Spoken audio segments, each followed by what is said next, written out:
Hey, Decide Your Destiny crew, Carl Spreedy's here for another Decide Your Destiny conversation. And today we've got Claire Markwick in the hot seat. Hey, Claire, how you going? Good. How are you? I'm great, thank you. Claire is a performance coach and she does a great job helping business owners and people get the best out of themselves so that they can make sure that they're delivering the best goods, I guess, in their own business. But Claire, I'll let Totally. you do a better intro than me and I'll throw it over to you. Awesome. Thank you so much. I'm really excited to be here.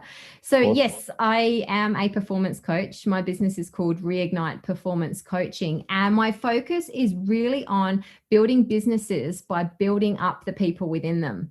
Beautiful. I'm always saying, you can have the best strategy in the world, you can have the best business plan in the world, you can have paid these strategic consultants thousands of dollars, but it's the people that work in the business that make those strategies happen. So if people aren't working well together, then all of that is kind of a waste of time. So my focus is really on the people and helping people do better business Yes, beautiful, beautiful. Well, that's, I in a think, nutshell. in a nutshell, I mean, I can already see that that I'd be an ideal candidate, and I know many people when you're managing multiple things, like yourself, kids and family, and personal growth and different sort of things in your life, you really need support and you need coaches, in that setting. Do you coach all around the world? I do. Yeah. Look, at the moment, I think my client base is pretty much all in Australia, but I have done like people in the UK, people in Europe, people in America, and that's the beauty of platforms like this, isn't it? Yeah. We can be sat in our spare bedrooms anywhere Yes. in the world, and as long as time zones work out, then yeah, then we can talk to anyone. The world has gotten much smaller, but yeah, Yeah. absolutely right. In as much as sometimes it just really helps having someone in your corner. Yeah. A lot of the people that I've been working one-on-one with lately know exactly what they've got to do and they know exactly what they want to do, but life gets in the way. and Yeah. and so just having someone that you have like a monthly check-in with, it's like, oh shit, like I said to Claire I was going to get that done. I better get that done. And it's just that little push that people need often. So Yeah. yeah, I love Yeah. what I do. Yeah, that's awesome. I can see it. I mean, I can tell it, your energy straight away, which is awesome.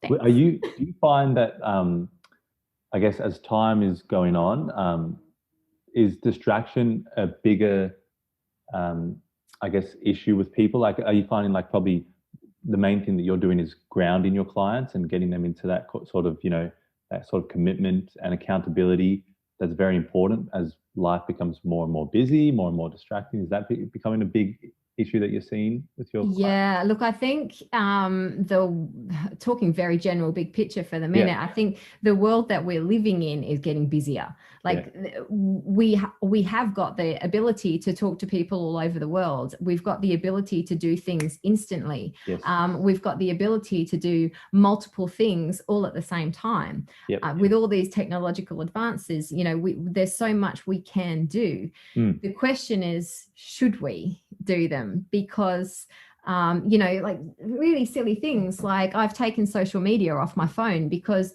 it's a distraction. Like mm. it's great having all this stuff at our fingertips, but do we actually need it? So Yeah, I yep. guess That's a what big commitment. Yeah, I mean, I know. Like I haven't come off social media altogether. yeah, but off your I'm not phone's a ready. big deal. I'm not ready for that step, but it's not on here. And I Yeah, tell you what, the amount of times that I've gone just to check something quickly before a meeting or something, and I'm like, oh, damn it, it's not there anymore. yeah, yeah, yeah. It's like But auto. Yeah, it just helps us like tap into what we've naturally got. My husband always says to me, he goes, the reason you probably forget so much is because you rely so much on your phone and having things backed up on your phone. So it's like we can like retrain ourselves to remember stuff and to be efficient about stuff and prioritize stuff without having to rely on devices yes, to some extent. So I guess getting back to your original question, a lot of what I do is helping people focus in on what is really important, because the world around us will fill in the gaps like yeah, automatically. Like we will always be busy if we choose to be busy. There will always be stress on us, there will always be pressure on us. So the first step is always, let's just let's just come back to core. Yes. What is core? What is really, truly important? What are we trying to achieve here? And what does success at that look like? Once we've got that defined, then we can sort of say, okay, where are we now? And reverse engineer to fill in the gaps. Yeah. Yeah. Join the dots looking back. Yeah. Totally. Yeah. Totally. Yeah. Yeah. I mean, my younger brother actually told me that, funnily enough, he said the same thing about calendar, because when he found out that I was using, like, and I think he's 8 years younger than me, but he said, like, be careful, like, using things like, calendar, like Google Calendar, different sort of things, because you become reliant on these. And yeah, only when you do go out to the bush and you're like, what way is south? What way is east? And you're like, I've got no clue. And you realize how. Oh, my compass app doesn't work. Yeah, exactly. My app doesn't work. My phone's not working. You realize how far we have. Look, we've evolved a lot, but we've also de-evolved a lot in terms of our natural instincts. And I always believe in a lot. I mean, for me personally, it's been like a health journey, but going back to natural, or the natural way, is so important. And we can overcomplicate.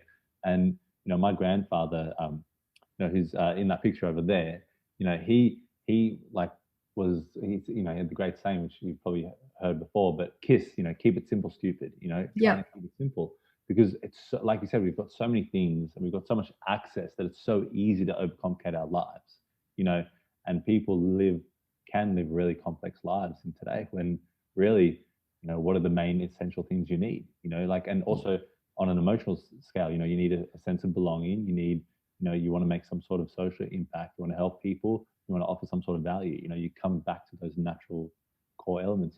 Do you think living in the, I mean, I won't reveal everything, but living in the sort of environment that you live in, do you think that pays a lot of, like, I guess, dividends, or pays a lot of, allows you to relax a lot more and get into your core zone? Yeah, definitely. I think living in rural Australia is definitely helps me.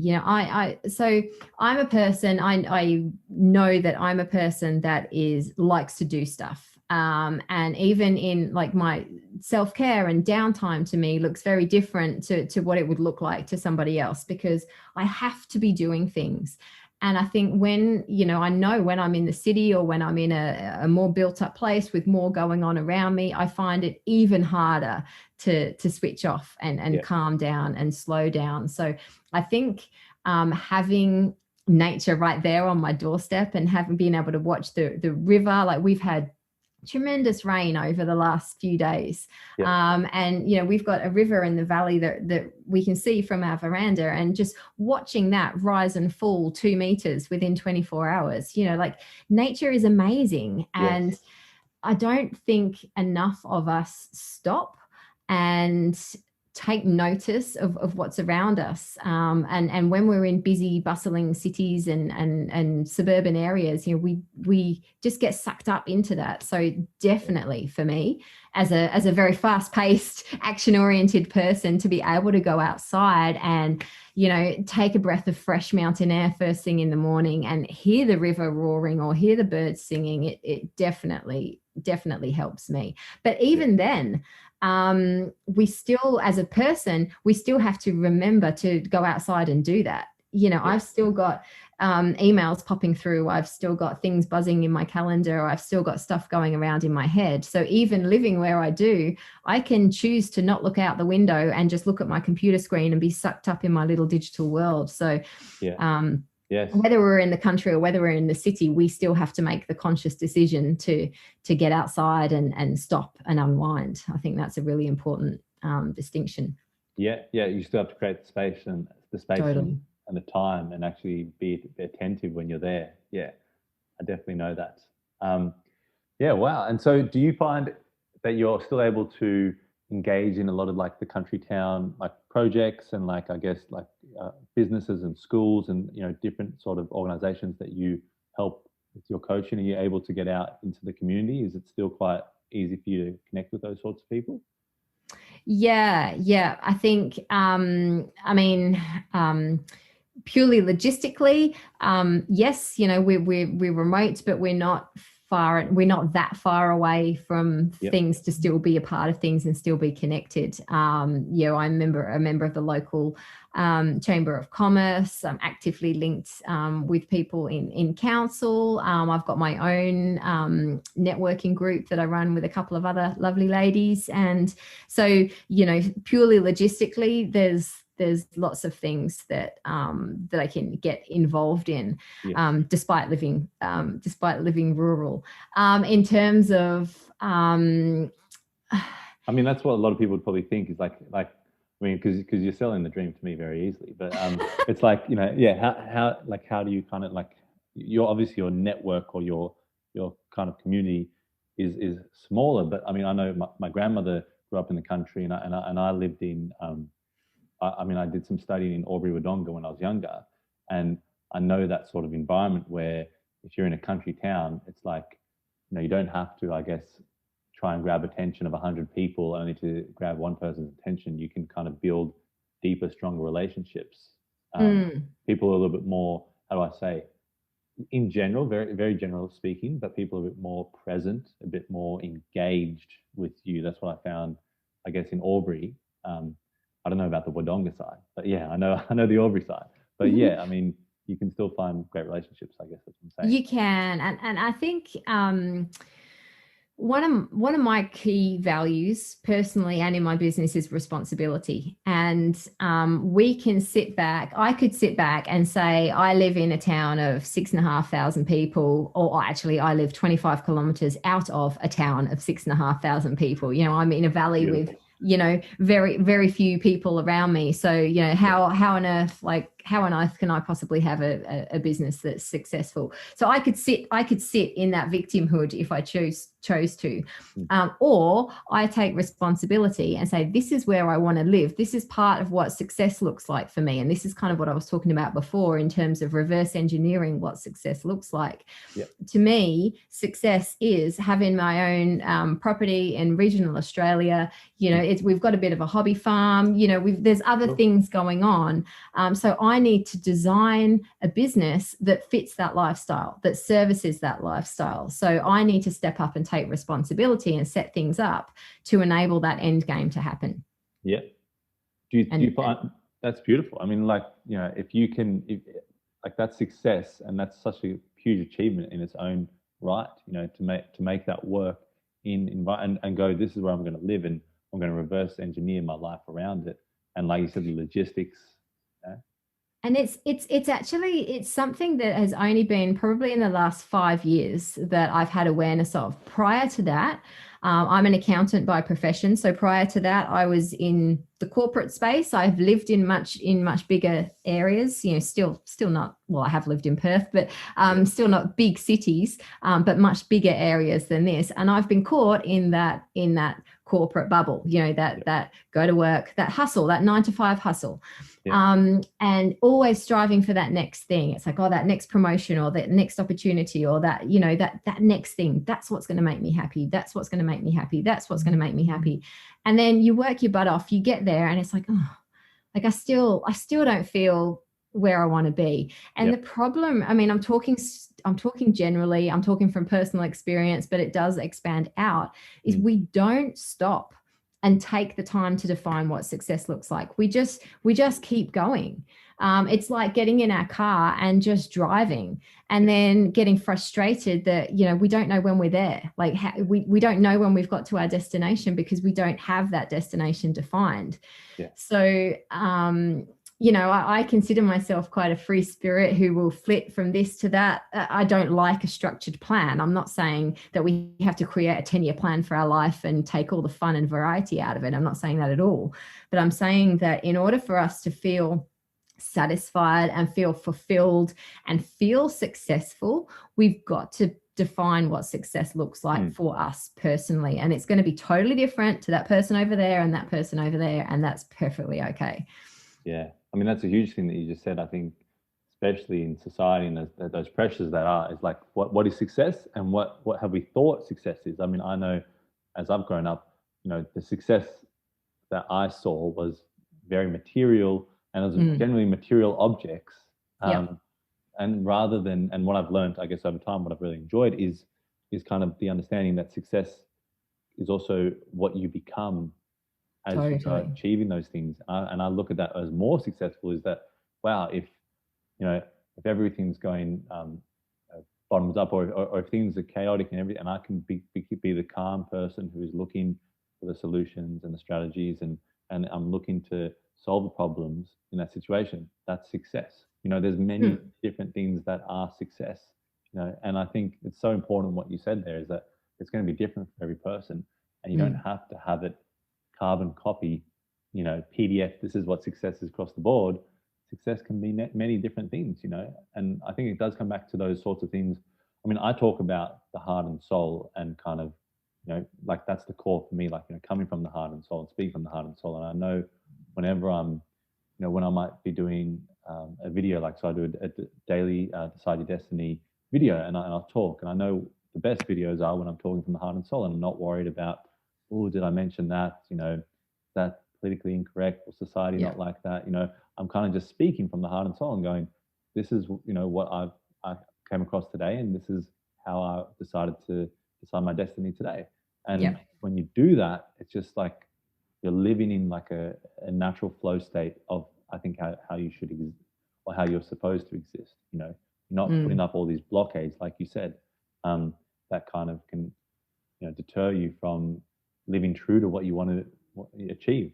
I mean, that would be my probably next question is, what signifies heart and soul to you? Is it that, like, working out really what success means to you, and going for, I'm going to live in the country, and then I'm going to work everything else around that?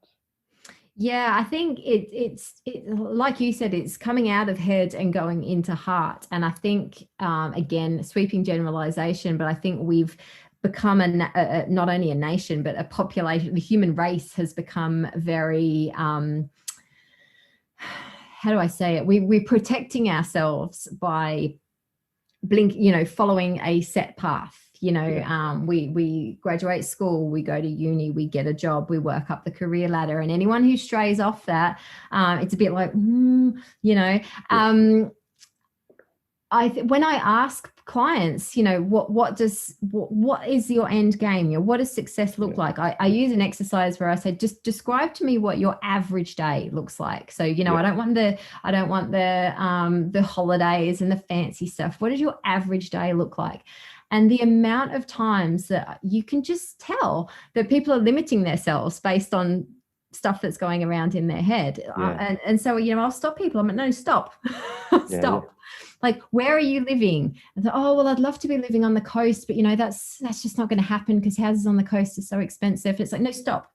Come from here. Like, so, heart and soul for me, it's what I've had to learn to do, and I'm still learning to do, is really trust my gut. My business is called Reignite Performance Coaching. And the reason it's called Reignite is because when I decided to make the jump from my accounting and finance job into my own business, like it was a scary decision. But I remember my husband saying to me, he's like, whatever you're doing, keep doing it. Because he said, it's like you've just reignited. He's like, it's like the kind of, have you seen the movie Trolls, where when they get sad, they're all gray, and then they start to hug and sing and all the color comes back up through them? It's like that. It's, it's like, come out of your head, come out of being gray, and just have faith in yourself and do that thing you want to do. And it's about trusting your gut. So for me, long-winded answer to your question, heart and soul is when I've got that like butterfly feeling in my stomach. It's like, I know I'm onto something. It's scary as hell, but I've got that feeling there, and that's the path I need to pursue. It's inspirational. I love it. I've heard of the Trolls, but I haven't actually seen the movie. So now I'm going to go and watch that with that intention. There are so many life lessons you can take out of kids' movies. I swear to God, I should do a whole, that could be a whole little side hustle. Yeah, exactly. Side hustle podcast or something. Life lessons from kids' movies. What to look at next time you watch it. Yeah. I love that. That's awesome. So, and I guess probably that's a great segue is, you have your own kids, and you're involved with, training, like you've got school projects and different sort of clients. So obviously, future generation are looking, you're not just looking at businesses, you're also looking at, developing great, I guess, leaders in the future, is that correct? Yeah, definitely. Well, as I say, like my focus is on people. Like we cannot grow businesses without growing the people that operate those businesses. Yep. So whether that's inspiring the next school leaver to open their own business, or whether that's inspiring the next school leaver to look at a leadership career or look at a career in a different light, it's focusing on people. So yes, I'm with two young sons myself. I'm already starting to see how the pressure of the modern world affects them. And it affects them very differently. They're very, very different. They've come out of the same mold, but they are both incredibly different. And they cope with things in different ways, and they deal with things in different ways, and they move forward in different ways, as you would expect. Yes. But there's, like, I'm noticing particularly in my eldest son, who's approaching 11, he is very conscious when he thinks or does something different to someone else. And he's very self-deprecating. He'll talk himself down. He must be thinking something wrong, or he must be doing something wrong, or he must be feeling something wrong because he thinks differently to this person. And so I had that as a kid. We all have it, still have it.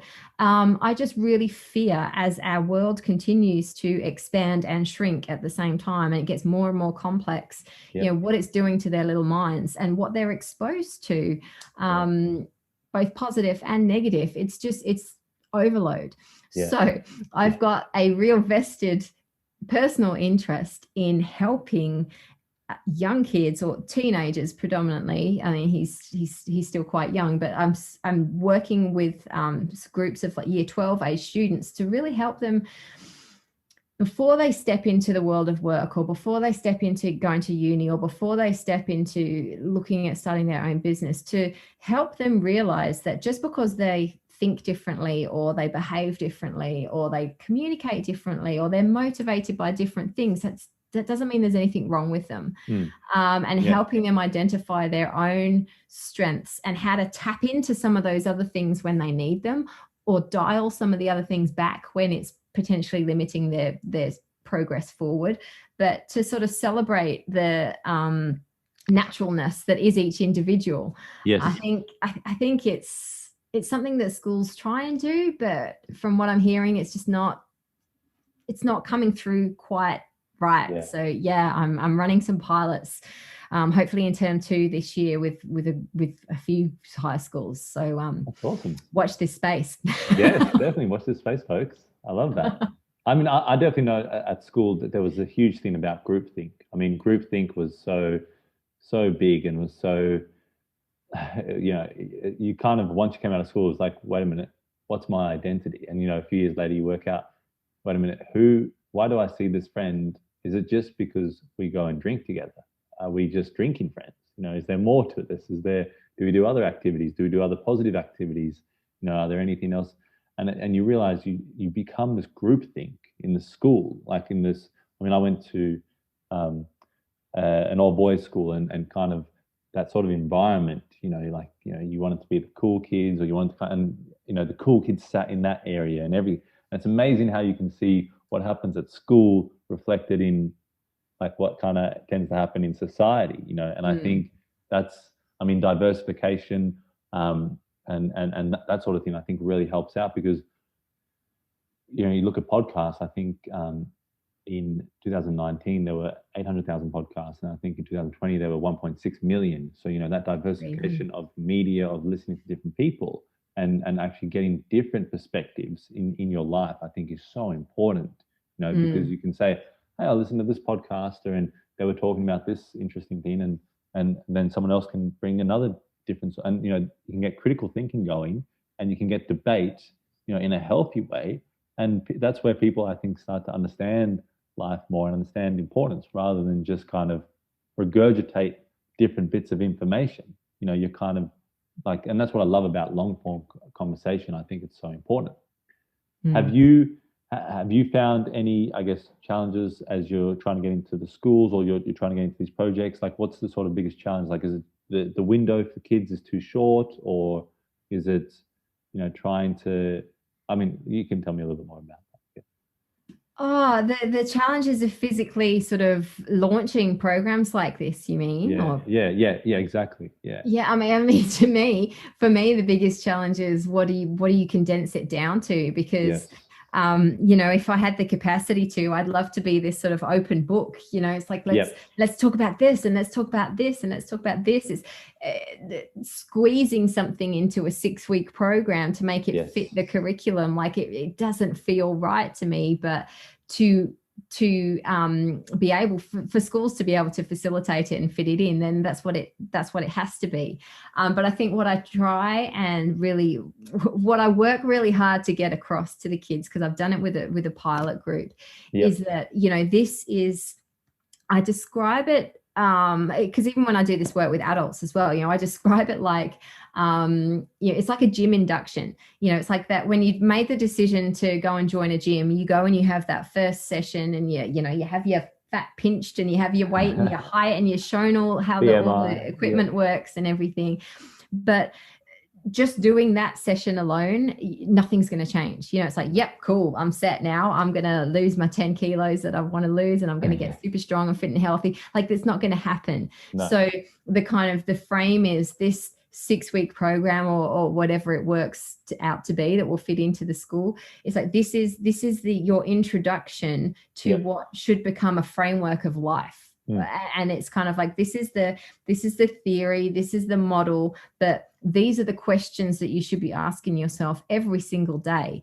These are the things you should be reflecting on. Like, this isn't just something that starts and stops. Like, this is lifelong education. And so whilst it seems a bit superficial to kind of squeeze it into something that fits in within the school day, within the terms, within the curriculum, it has to be that to get it out there to people.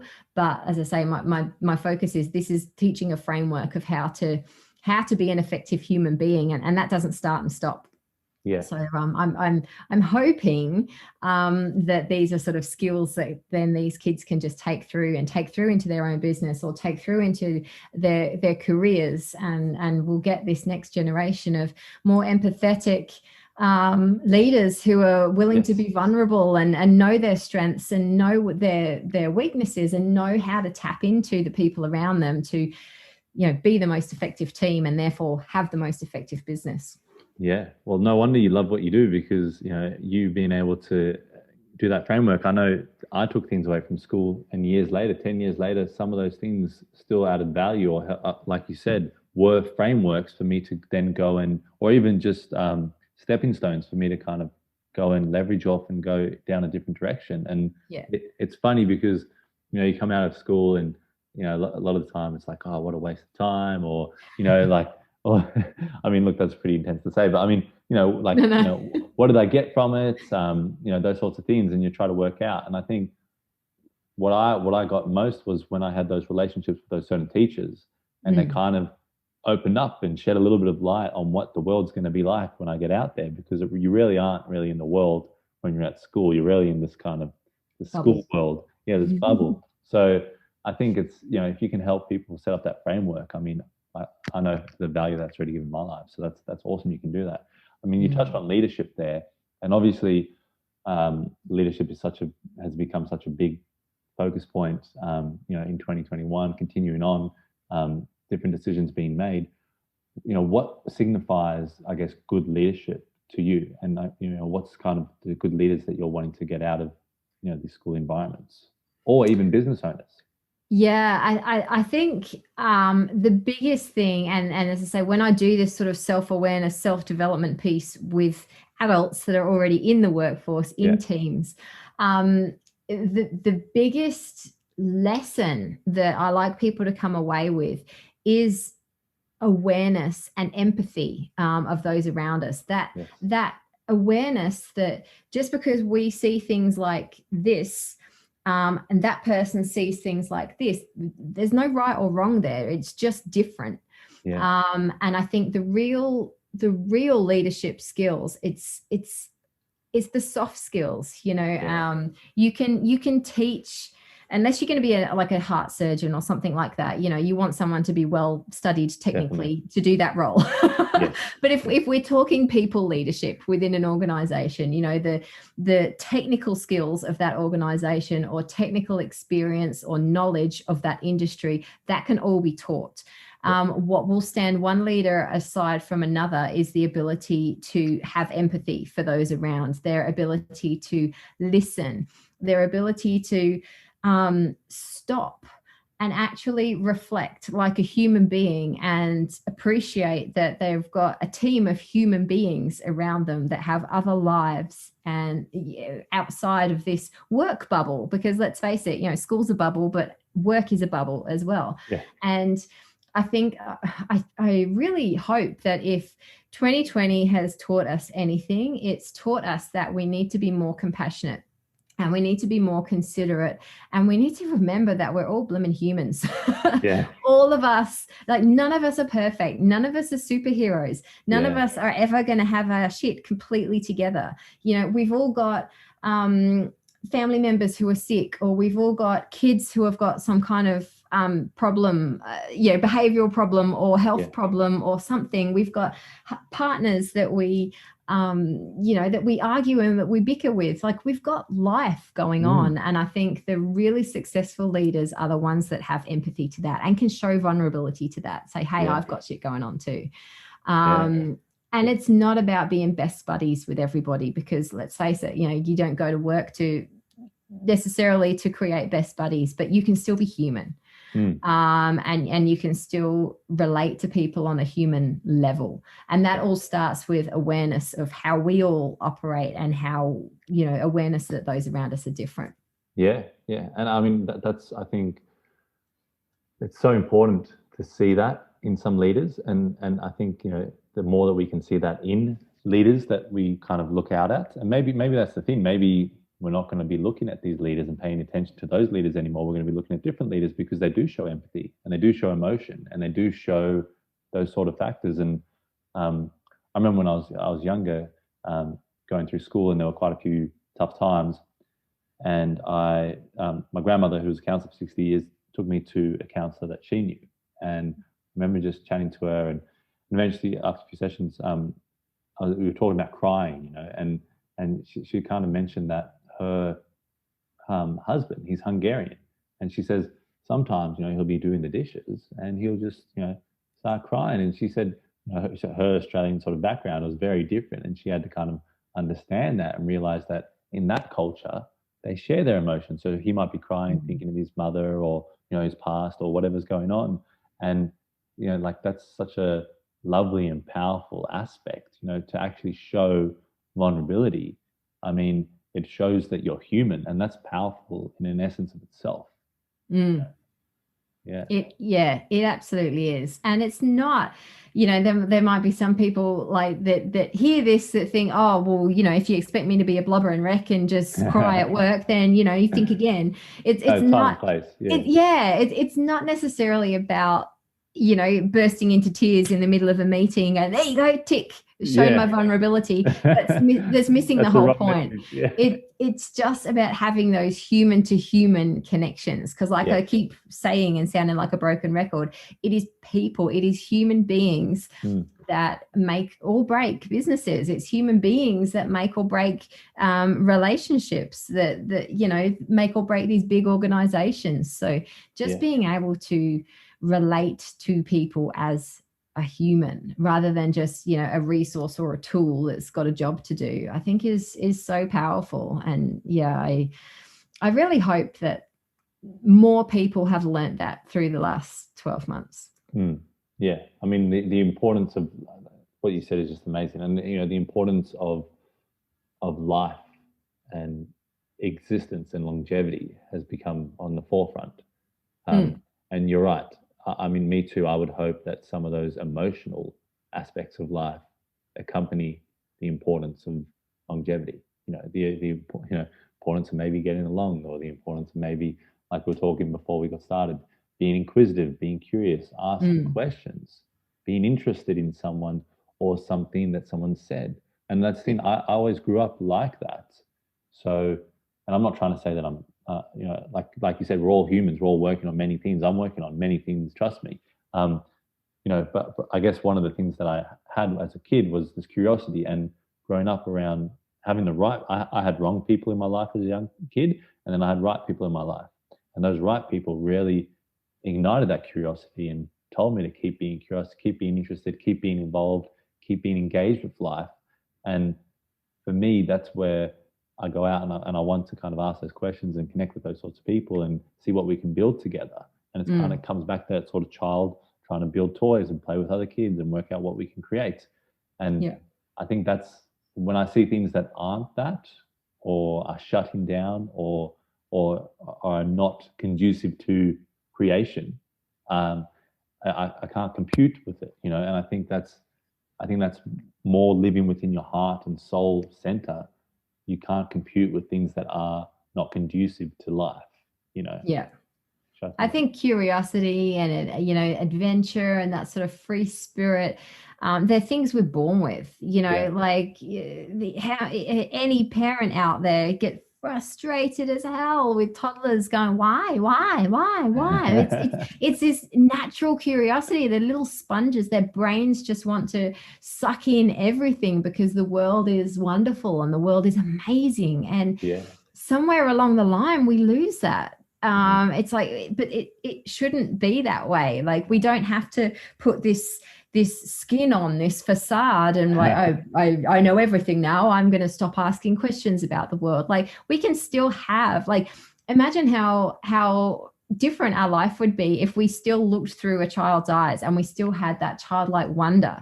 When we look outside or we experience something new, it doesn't have to be something that we're afraid of. That feeling in our stomach, that butterfly feeling, that could just as easily be excitement and curiosity and wonder as it is fear and anxiety. And I'm not saying that that's just a fix to anxiety and mental health problems. I'm not saying that at all, but I'm just saying, imagine how different our experience of life can be if we chose to look through the eyes of opportunity and wonder and excitement, as opposed to anxiety and fear and, this sort of closing ourselves in. It could be a very different experience. Yeah. And I mean, I think I spent a day doing that the other week, and I don't know why, but the word interested was on my mind. And I was like, I'm just going to be interested with everything I'm doing. And I went like, wow, everything's not as tiring as it was the day before. Work is not as tiring. Listening to this person or working this thing out or trying to solve this problem is not as tiring because I'm actually interested. And I think that's where you see kids have like this abundant energy. And I think that's a big part of it, is they're actually interested in what they're doing. If you're not interested in what you're doing, then obviously that kind of attitude just kind of deflates your energy levels. Well, I had an experience just this morning. So yesterday, my kids were in the swimming pool here, and it's not super warm at the moment. It's like 25 degrees or something. The water was like 23 degrees. And my limit of my, sensible adult self is I don't go in the pool if it's under 24 degrees because it's too cold. Yeah. And I was like, oh, no, too cold. I'm not going in. They dragged me, like they made me, I was like, okay, sod it, I'll go in. But still, like, this is me reflecting this morning. I'm like, still, they were just having fun. I ended up getting shitty because they were spraying me with water pistols, and I'm like, it's cold. And I realized I was in the pool with them in my head. I'd already decided it's cold. I don't really want to be here, but I've got to be the good parent and be in the pool with the kids and have fun. But I was totally there in my head. And that's what we were talking about before, that difference between being in our adult head and our child heart. And I think if I was reflecting on it this morning, I'm like, if I'd have just let go and just gone, to hell with it, I'm in the water, it's cold, but I'm having fun, isn't this wonderful? I'd have probably felt a lot warmer and had much more fun. Yeah, exactly. So even when you know all the theory, this is like, we're still human. But at least we then have the opportunity to reflect on it and go, right, okay, that was what happened then. This is what I'll do differently next time. I love that. And I love that you said the adult head and child heart. I mean, my grandfather used to say, keep that inner child alive, keep that inner kid alive. And he, like, successfully, to see someone, who I guess wasn't on medications, didn't have many surgeries, didn't have many interventions in terms of his health, live like for 92 years and keep that inner child alive. Like that was something that like, I saw that, like I lived with him and my grandmother for 10 years and just saw that kind of, he had that inner child. And when the kids were around, he was playful. He would observe things, he was an architect, but he just had that essence. And it's just like, it's such an amazing thing to see that you can do it, and we think, oh, how can I keep that? I've got to be an adult in this world. I've got to be, I can't, but I've seen it firsthand. You actually can keep that inner child alive. That's right. And we again, people could be taking this very, very literally. We have got to adult, we have got to do adult things. We have got to make adult decisions. We've got to pay bills. We've got to earn money. We do have to adult, but we can do it from a different space. Like we can, with a different attitude. That's exactly right. Yeah, exactly. Well, one of the final questions I wanted to ask you is, a lot of people kind of talk about what was that moment that changed you, I guess, from accountant to what you're doing now, or what was that moment? I mean, I guess maybe a twofold question is maybe what was that moment, but what keeps like that kind of that burning desire alive with you each day? I guess that would be the two questions. When did you kind of decide you want to change, and what keeps it going? Yeah, I mean, it's a massive question and a big long story. I'll try and keep it as concise as possible. That's so good. That's so good. But essentially, I was always a career-driven person. Like I said before, I consider myself a go-getter. Like I have to be doing stuff. I was always very career-focused, very job-focused. As friends around me were starting to get cliquey and broody and talk about kids and like, but, this is where I was. But that cliche is true. Kids do change you, and my perspective on things started to change. Probably not so much after our eldest was born, more once our second son was born. And it's like, okay, my life is different now. Like I could pretty much still keep control with just one, but with two, I'm like, okay, life's a bit different here. And so there were a heap of little triggers through when our youngest was growing up and I was going back to work. But the thing I say was the final straw for me was both our boys like motorbikes, and my eldest, I was having a conversation with him one time, and he was probably about 7 or 8 at the time. And he was like, I'm going to be a pro motocross rider when I'm older, Mum. And, like as a mum, I was dying inside going, oh my God, no, you're not. But, outwardly, I was like, that is awesome. I'm like, you can do whatever you want. You can, if that is what you set your mind to, that is what all the decisions in your life lead to. I'm like, you can create that. You can make that happen. If that's what you want to happen, you can do whatever you want. And while I was saying those words, I'm like, I'm not doing that. I'm not showing them that. I'm going to work every day in a job that I've lost my passion for. I don't really want to be there. I don't have the energy for it. I'm flat. I come home tired. I come home grumpy. I come home snappy. There's arguments. I can't be bothered to do stuff. I'm like, I'm not being the example. Like I'm telling them all these words, yet they're watching me just settle in this safe little bubble. And so that was kind of like the final straw. I'm like, right, I need to be that example for them. So that kind of answers both questions, because then you said, oh, what keeps me going is that reflection, that constant reflection. Am I being that example? Is where I'm at right now being the example that I want my boys to see? And sometimes it's not, like we do get sucked in. Do we get sucked down a path? And, this personal development journey is not about being perfect all the time. Like our end goal can't be perfection, because we'll never reach that and we'll never therefore feel satisfied. It's a constant journey. And so to have something that we can check in against, for me, it is where I'm at right now. If one of my boys were doing this, would I be proud? Am I the example of what I want their lives to be? And so that's what kind of keeps me going and keeps me constantly reevaluating where I'm at and what I'm putting priority to. That's amazing. Well, it's that word I mean, it's very popular nowadays, but it's that accountability. I think, it's so true.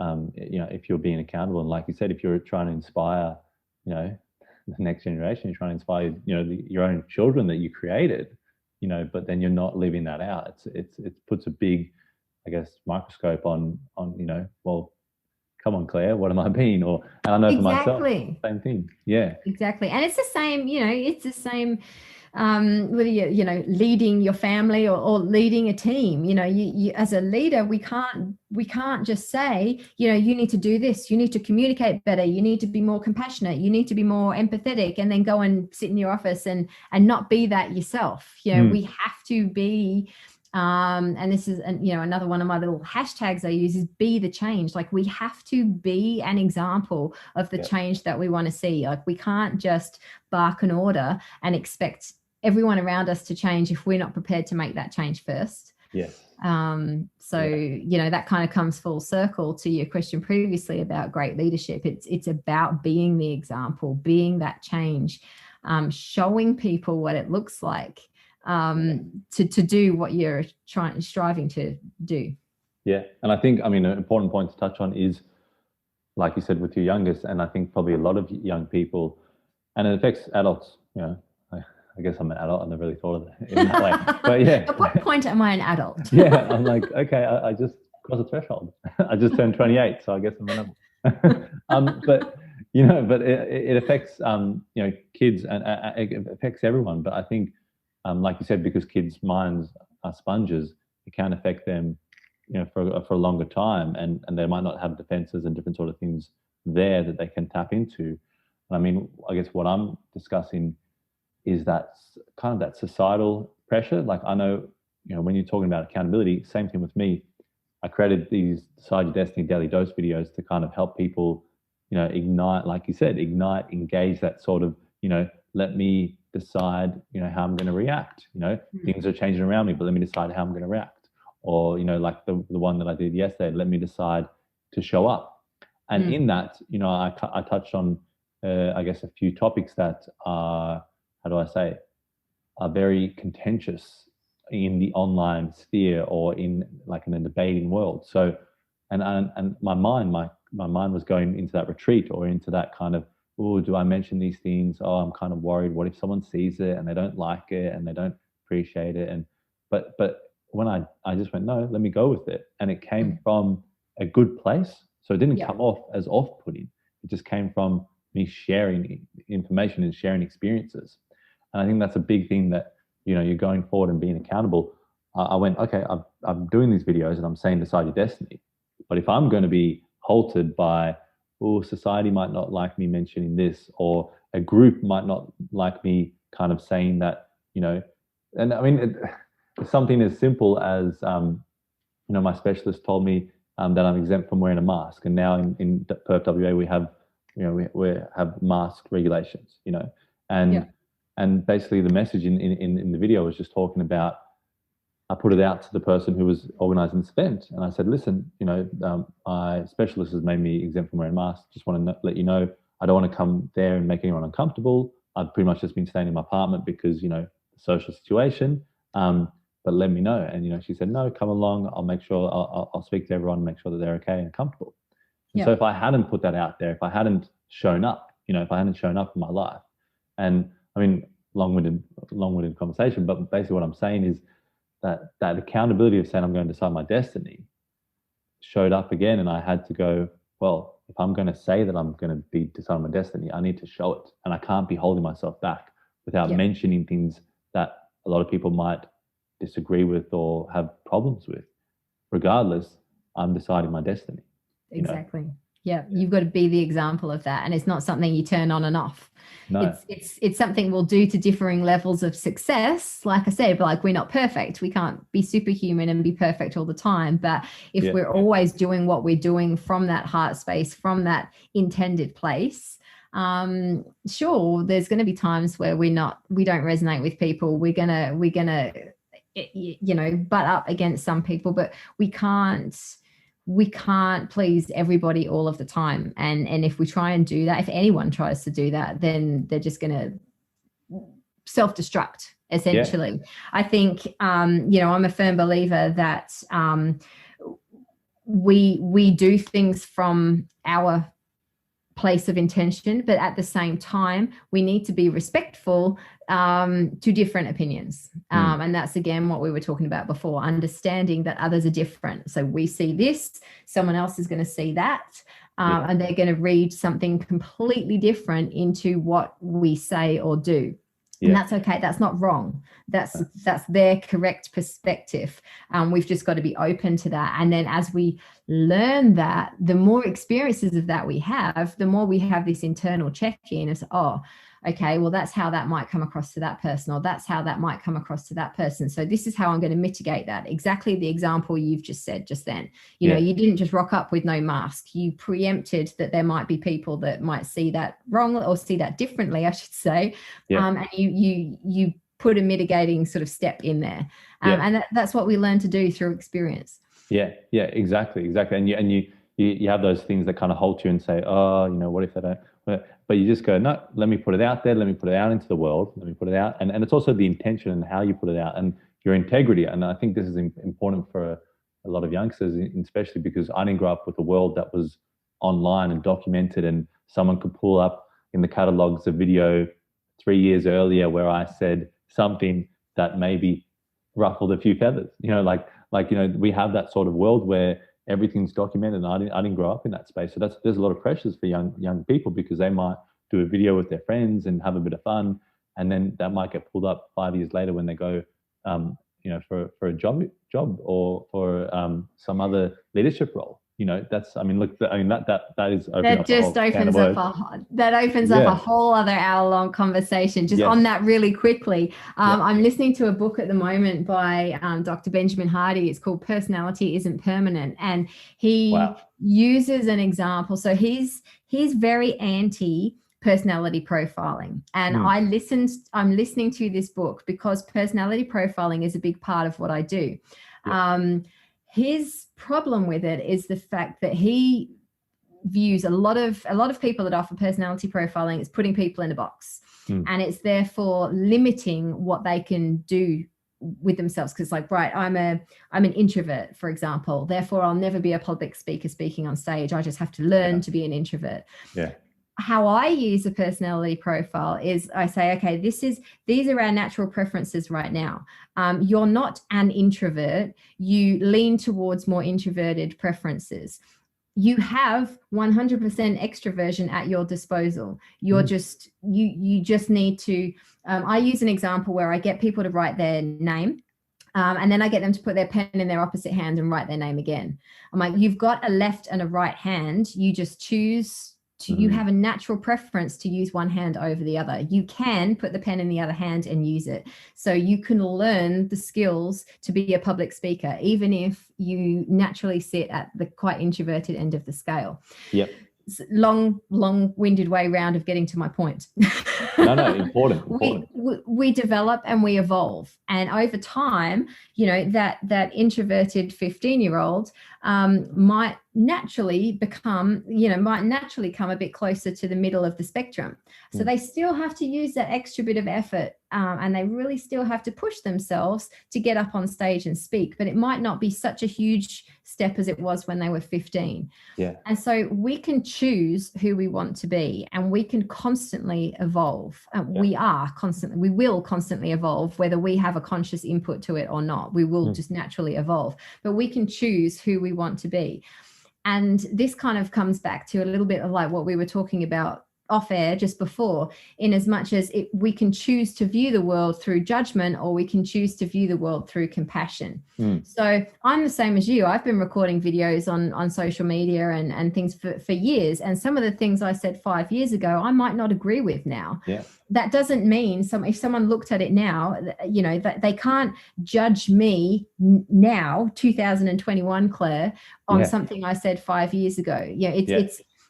It's about the person viewing, taking responsibility, looking at things through compassion and curiosity, and noticing that person could have changed, I guess, and that's okay. It doesn't make us unprofessional for changing our mind. It makes us, I'm a human, and we've grown. So I don't know if there's a point to what I was saying there. Well, no. What you touched on was, like it's showing that, for the audience and for younger generations that, this is something that everyone has to deal with. We're all going to be recorded. We're all going to have that history. One of the videos that I did recently, like one of the daily doses was, decide to laugh at yourself. And, I think it's such an important thing. And this is maybe it's an antidote to a world gone mad where people might pull up, your archives and say, Kyle, you said this 5 years ago. What I do is I laugh. I'll kind of giggle at something, maybe like I made a funny video, or maybe I was coming across and my idea or my understanding of coming across and creating videos was very corporate or very, polished. And then I look at a video, a few years later, and I'm like very natural. And I look back at that old video and I go, and I laugh, because I'll giggle and I'll look at myself and I'll laugh at myself. And I think that's what I would say to so many youngsters is that, if you can develop that ability to laugh at yourself, it's such a strength in 2021, especially. It's such a strength. But you can laugh at yourself if someone can, because unfortunately, you've got people who aren't very happy with themselves who will bring up certain things and will try and tear you down, and so you have to develop those strong things that will kind of keep you up. And if you can laugh at it, imagine if someone showed a politician a video of them when they were a bit younger and they were like, like they were on this side, but now they're over on that side. And he just giggled and goes, well, I found my side, but back then I wasn't sure, it would just deflate so much angst and weight of, you've got to be this perfect thing that we need you to be. Like you said, some of the greatest leaders that we really like, or that most people generally like, are leaders that, I think a lot of people talk about JFK, and I think the popular thing, no matter what he did or did not do in his office, popular vote is that people really liked him when he was in office. I think it was because he had that human, he was one leader that had a human element to him, had a bit of a human nature, and kind of did make some mistakes and did talk about the mistakes that he made and mention those things. And he wasn't perfect. A lot of people don't know is that he had extreme chronic pain and ailments when he came into power. So, that sort of imperfect thing and vulnerable thing that people see, like that's what connects us. It's that compassion, like you said, and makes us more human. And we need to become more human, for other humans to kind of be able to feel comfortable. So if anyone's got a video, laugh at it, and I'll and that is another neat little circle. It comes back to being the example. We need to be able to look back at ourselves, our past selves, with compassion, rather than judgment as well. And if we can't look back at our own growth through those eyes, then we're not gonna project that forward either. So I think there's, you can look back on your past and go, oh, what would you change? What's your biggest regret? What would you change about your past? And my response to that is, well, I wouldn't change anything in my past, because my past playing out exactly how it played out is what's got me to exactly where I am now. And where if I want to make change, I look forward and I'm like, okay, well, this is the next thing that I want to achieve. Who do I need to be to achieve that? How do I need to grow and evolve myself to get there? And it's always looking forward. If we keep looking back and go, oh, I really regret doing that, I wish I'd done this, I wish I'd done that, we're really restricting ourselves. It's like, we can reflect. I'm not talking about completely ignoring the past. We can reflect and we can learn from it, but there's a fine line between reflecting and pondering too long on it. And living in the past, ruminating. That's what I'm after. And so it's for me, it's like, let's always look forward. Yes, that happened. Maybe that wasn't my proudest moment. Maybe I could have handled it better. Let's draw a line now. I can't change that. It's happened. Who do I need to be? What do I need to learn? How do I need to grow? How do I need to change to stop that happening next time? Yes. That's more my focus. I love it. I think we're very in tune with the focus. To leverage off that answer, my final answer would be, for the audience, for younger generations, and for people that are maybe changing careers now in 2021, or wanting to go into a different path, or like you said, want to decide where they want to live or how they want to live, and then want to connect the dots looking backwards. What would, and it's another big question, but what would deciding your destiny, mean to you? Like, what does deciding your destiny mean to you, Claire? I think to kind of pull back a little bit, but I am answering the question. Something that really changed how I looked at things was one of my mentors said in a masterclass thing that I was on, that nothing has meaning except the meaning we put to it. And it kind of blew my mind a little bit at the time, because I'm like, what? No, when that happens, it means that. And I really had to stop and think and go, no, it only means that to me in that moment because I put the meaning to it. It could mean something else, and it will mean something else to someone else. And it totally blew my mind, and it totally changed how I looked at things. And I guess what does deciding your destiny mean? It's about being comfortable that we have 100% control and responsibility of everything and nothing at the same time. We can't control. There's a tiny element of life that we can control. But fundamentally, we really don't have much control over anything. Like, stuff is going to happen. Bushfires are going to rage. Pandemics are going to happen. We're going to have arguments. We're going to have falling outs. People are going to get sick. We're going to lose our jobs. We're going to, stuff happens. We can't control that, but we can control how we react to it, and we can control the meaning that we put to it. And so that's kind of how I would wrap up what deciding your destiny means to me. It's about appreciating that there is so much that's going to go on in the world that we can't control. And we need to stop trying to control that and just have faith that if we just control how we view it and the meaning that we put to it, then, like I said before, our experience of it is going to be so completely different. So that's kind of what it means to me. It's taking responsibility for what we make things mean. That's a healing answer, because I mean. It's once you kind of try and pull back the reins and the stranglehold on everything in the world that you can't control. I hate this one. I like this one. I believe in this. I believe in that. How dare you say? Once you pull back the kind of constraints that you're trying to control the whole world, and you realize, the one thing that I can control is myself. And I mean, there's an amazing book, an amazing story. I can't remember the names escape me right now, but of a gentleman. Who was in a concentration camp, and he said he was able to control his mind and his thoughts, and make himself, like, I think he was like saying, make himself bliss or like happy, or he realized that was the last thing that a human being has, like, that can be taken away from them, is their attitude about a given situation, their mindset about a given situation.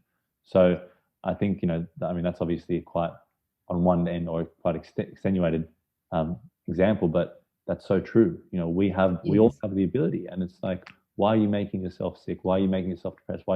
And look, there's many reasons and many factors, and I know I've gone through some of those situations myself. There's many things that influence it, but if you can take control back to realize I control this little space, God, how much simpler is that? How much easier is life? And look, that's going to come up. We're going to come up against that. Is going to come up against our own problems, because there will be a huge number of people around us in the world that we interact with that won't have that level of thinking yet. And we can't force that level of thinking on someone that's not ready for it. And I don't want that to come across as really like pig-headed or, floating myself on a pedestal. It's just the fact of the matter. Some people are quite comfortable sitting in their heads, sitting in that space. It's where they belong. Whatever you want to call it. What they belong to. And that's fine as well. There may come a point where they realize that, life could be so much simpler or, less stressful, and it's just a decision that they have to make, or they might not. So I think, it's just putting a last disclaimer out there that, we can live our lives like that, with that thinking, with that attitude, but we're still going to butt up against people. Yeah. And we just have to have courage in our own convictions, I guess. Yeah. And empathy and compassion, and rock forth as best we can. Yeah, exactly. Well, I mean, there's no better way to finish that. That was awesome. Thank you, Claire. I really appreciate that. Beautiful. Pleasure. And I've really enjoyed chatting with you. Now, where could my audience find out a little bit more about you? If some people are listening to this and they want to kind of see how you can pull it apart and put it back together for them, or if people just want to kind of follow you, where could they find you? So I'm on Facebook, Instagram, and LinkedIn. I am more active on LinkedIn. Just search Claire Markwick. Also my website, reignitepc.com.au. They can find me there too. Okay. And there is a podcast from me waiting in the wings as well. So I can keep everyone posted with that too. Beautiful. I'd love to hear more from you. Love it. Excellent. Awesome. All right. Thanks, Claire. Thank you very much. Thank you so much. And thank you, Decide Your Destiny crew, for tuning in. And I hope you took a lot of things away from that. And please give Claire a follow. Check her out on LinkedIn and Reignite. And yeah, like always, subscribe, like, share. If you have some thoughts or some takeaways from this podcast and this interview, please let me know in the comments down below. And as always, guys, remember, decide your destiny. Cheers.